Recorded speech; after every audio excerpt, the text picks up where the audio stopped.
আপনি কি এখনও কম্পিউটারে সবসময় মাউসেরই বেশি ব্যবহার করেন? তাহলে স্মার্ট হওয়ার জন্য কিবোর্ড শর্টকাট ব্যবহার করুন। আর শর্টকাটগুলি যদি একবার দেখে মনে না থাকে তাহলে ভিডিওটিকে বারবার রিওয়াইন্ড করে দেখুন। Let's start. অ্যাট ফার্স্ট কিছু বেসিক কিবোর্ড শর্টকাট সম্বন্ধে জানা যাক, যেগুলি সবসময় আপনার কাজে লাগবে। তো ফার্স্ট, Ctrl+C। যদি আপনি কোনো টেক্সট বা ফাইল অথবা ফোল্ডারকে কপি করতে চান তাহলে সর্বপ্রথম আপনি মাউসের ব্যবহার করেন, কিন্তু কিবোর্ড থেকে শুধুমাত্র Ctrl+C প্রেস করলেই সেটা কপি হয়ে যায়। এরপর সেই টেক্সট বা ফাইলটিকে যেখানে পেস্ট করতে চান সেখানে গিয়ে Ctrl+V পেস্ট করলেই পেস্ট হয়ে যাবে।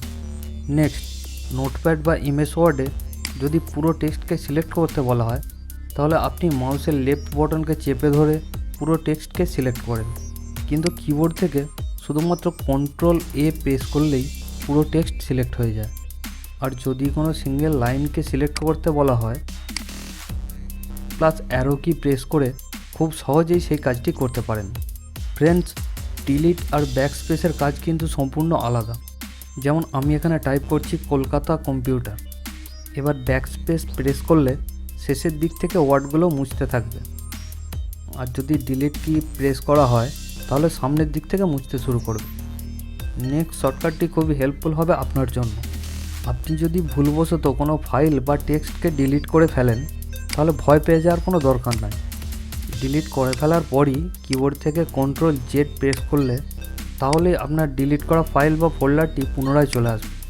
আর Ctrl+Y ঠিক এর অপোজিট কাজ করে, অর্থাৎ Ctrl+Z প্রেস করে যেমন ডিলিট করা ফাইলটি পুনরায় ফেরত পাওয়া যায়, তেমনি Ctrl+Y প্রেস করলে ফাইলটি পুনরায় ডিলিট হয়ে যায়।